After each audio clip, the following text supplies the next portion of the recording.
Isang pinagpalang araw po sa inyong lahat, bayang karerista. At yun nga, Sabado na, December 27, 2025. Pagkwentuhan na po natin itong programa, Bayang Karerista, para sa araw ng Sabado. At napakaganda po ng lineup ngayong araw ng Sabado. Palagay ko pamaskong handog ng PJC to para sa mga Bayang Karerista. At pagka hindi po tayo nakatama ngayong araw ng Sabado, malas na lang po talaga tayo sa ganda po ng lineup na to. At magsimula na po tayo dito, Bayang Karerista. Let's go! At dito nga po sa race number 1, Bayang Karerista, syempre ang 3-year-old maiden race.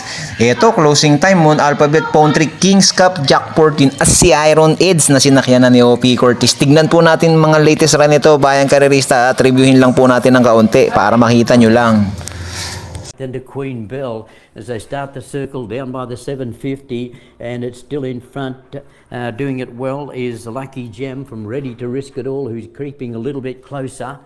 Followed then by a couple back back in third spot is Great Shashi. In fourth spot, I should say, the widest runner is Ready to Risk It All. They're in the straight, and King's Cup went through on the inside of Lucky Gem and took the lead away. Ready to Risk It All is running on strongly down the outside as they're under the 250, and on the inside, King's Cup taken on and headed by Ready to Risk It All. Ready to Risk It All, King's Cup, Ready to Risk It All will beat King's Cup a neck. Third is going to be Great Shashi, and then came Lucky Gem. We've got Usur. Alongside of him then is Benji's Prayer. A big space back then to back second last is Just Me. At the tail of the field is Mount Amanda Wing as they run towards the home turn. He's gone further ahead, this leader, Iron Edge. He's about 8 in advance. In second spot is Usur.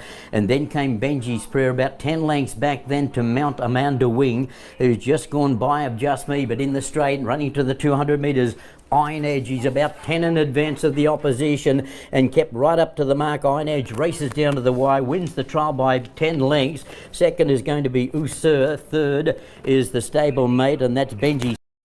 At yan nga po yung mga barrier trial ni Iron Edge na at ni Kings Cup, na kung mapapansin nyo, Bayang Karerista, parehong 111.4. Ayan, Kings Cup, pangalawa kay Ready to Risk It All. At ito naman si Iron Edge, nanalo na sa kay ni O.P. Cortez, 111.4 din. Pareho sila, Bayang Karerista. So dito sa race number 1, syempre dyan tayo sa dalawa na yan, numero 4 Kings Cup at numero 6 na si Iron Edge, Bayang Karerista. Ito si Iron Edge nung nakaraan na Yamado, tinalo nung dihadong si Dinky Doodle. Ito naman dancing si Iron Edge nung nakaraan, JB Gra ang ipinasakay, samantalang O.P. Cortez ang nagbarrier. So ito ngayon, Bayang Karerista, makikita nyo, ibinalik na siya kay O.P. Cortez. Palagi ko hindi lang inilabas nung nakaraan, pero nakita nyo naman, napakagaling na kabayo niyan, Bayang Karerista. At tinalo nga ni Dinky Doodle nung nakaraan yan. So ngayon, Bayang Karerista, 4 at 6 tayo, at malas na lang pag natalo yung dalawa na yan talaga. Good luck po. At dito na po tayo sa race number 2. Dito po sa race number 2, Bayang Karerista, ako po magtitipid na lang po ako. Ang pipiliin ko po dito, itong sakay ni RD Raquel numero 2 na si Perles, na susuluhin ko na lang, Bayang Karerista, bagamat hindi po nagpapakita ng buti at lagi pong ipinaiiwan o iniiwan, ay yan pa rin po ang aking kukuhanin, Bayang Karerista. Solo po ako, numero 2 Perles, kayo na po ang bahala magdagdag dito. Pasensya na po kayo, Bayang Karerista, basta kayo na po bahala magdagdag, solo lang po ako, 2. At dito na po tayo sa race number 3, Bayang Karerista. Dito po sa race number 3, ang aking pong first choice, ito pong couple entry, numero 4 Advocacy at si Cool Ma'am. Napalagay ko si Advocacy nung nakaraan, hindi masyado nagpakita ng buti. Baka ngayon, Bayang Karerista, labas yung mga kabayo nila palagi. First choice ko po yan. At ang second choice ko po, itong nagpakita ng buti nung nakaraan, medyo nabitin. Inuna kasi medyo naubos pagdating ng last 100. Moment like this, numero 3, Bayang Karerista. At palagay ko ngayon, mas maganda itatakbo niyan kapag pagpag na ng kalawang. At kukuhanin ko pong panersero dito, itong sakay po ni O.P. Cortez numero 1 na si Enfuego, na nakikitaan ko din po ng malaking tsamba ngayon dito sa grupo. So dito, Bayang Karerista, palagi ko lamang po yung tatlo na yan.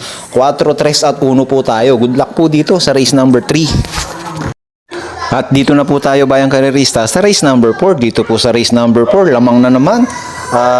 Numero ko 5, Red Queen, numero 5 Red Queen at numero 1 na si Lilibel, na parehas galing sa panalo, Bayang Karerista. Ito po yung huling panalo ni Lilibel sa 1,300 300, 1.17, last December 12, natalunin po niya sila cluster high maintenance at sila Queen Marchesa. Galing nito ngayon. Palagay ko kayang mag 1.23 nito ngayon sa 1,400, Lilibel. At ito naman po yung huling panalo ni Red Queen dito sa PJC. Bayang Karerista, yan, tignan nyo, 1 Gs sa 1-2. Grabe yung prueba ni Red Queen, 1 Gs, palagay ko kayang mag 1.23, 1.22 nito sa 1,400 ngayon. Tinalo niya yung kondisyon na si Blackjack, hindi pinaporma unabis. Red Queen. So dito sa race number 4 Bayang Karerista, yan at nakita nyo, saan pa nga ba tayo lalagay? 5 at 1 tayo, Red Queen at Lilibel. Napakagandang laban po niyan Bayang Karerista. Good luck po dito sa race number 4. At dito na po tayo sa race number 5 Bayang Karerista. Dito po sa race number 5, palagi ko medyo lamang na naman tong numero 6 na kabayo ni Big Boss James, Amor My Love. Mababa masyado sa laban. Yan po ang pipiliin kong pang first choice, numero 6 Amor My Love. At kukunin ko po itong maganda ay kinikilos ngayon, numero 2 Achi Holy. Nakita nyo naman yung huling takbo nung nakaraan yan. Kahit na medyo nagipit na ipanalo pa rin ni De Jesus. At maganda dahil 1,400 ang distansya ngayon. Kaya medyo maganda din ang tatakboy siguro ni Achi Holy ngayon. At isasama ko pong pang protection dito Bayang Karerista, pandihado natin. Numero 5, Queen Bell, sakay po ni Boy Tapik, si B. Garganta. So dito Bayang Karerista, bagamat ito ay 6, 3 po tayo para mas maganda. Numero 6, numero 2 at numero 5. Good luck po dito sa race number 5. Kayo na po bahalang magdagdag kung meron pa po kayong ibang gustong kursonada. At dito na po tayo Bayang Karerista sa race number 6. Dito po sa race number 6, ayan, napakaganda naman ng lineup. Ako po, ang pipiliin natin dito, itong galing sa dalawang sunod na panalo, sakay po ni Pabs Cabalejo. Numero 8, Katrol. At kukunin po nating second choice, itong numero 3, couple entry, Gemma Bell. At Midnight Bell, nakita nyo si Midnight Bell nung nakaraan, banderan tapos sa 1,600. Naging di bandera, Bayang Karerista.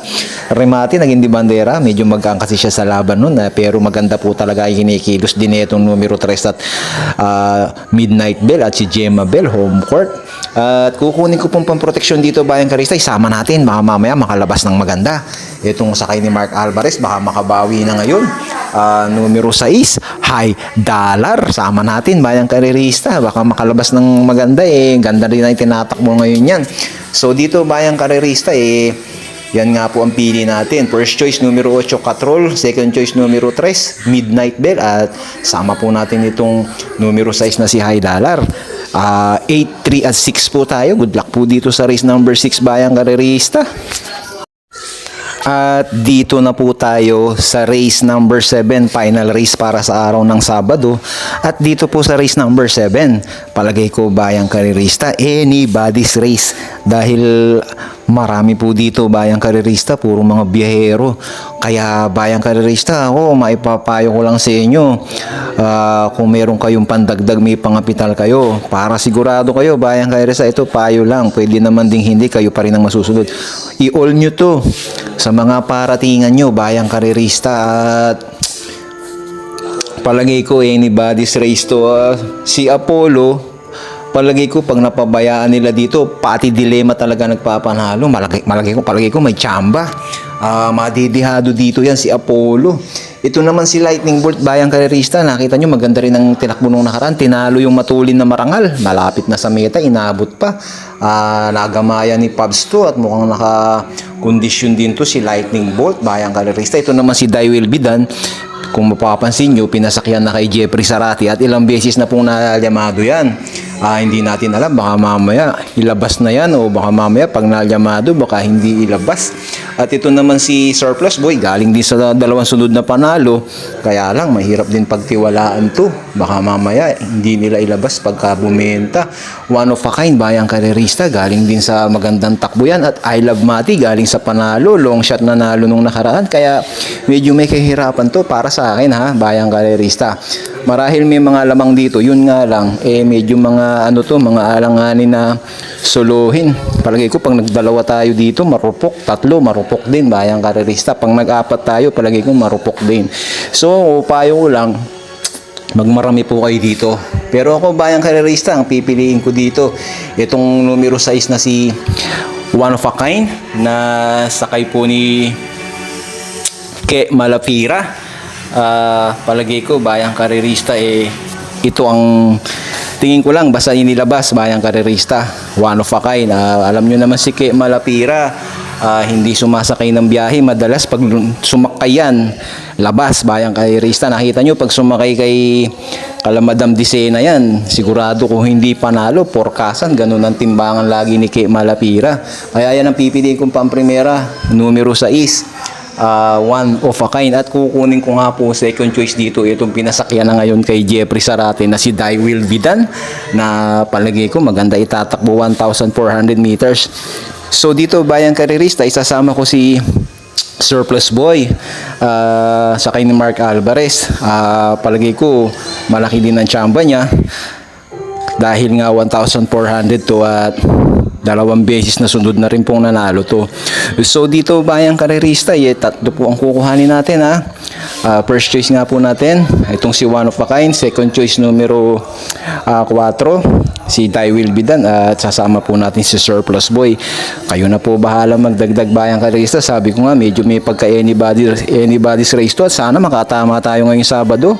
Medyo maraming paningil, wag lang ibabiyahe bayang karerista, maraming paningil, single, dalawa, ganyan ang katulad ni Iron Edge at ni Kings Cup, hindi pwedeng magsolo.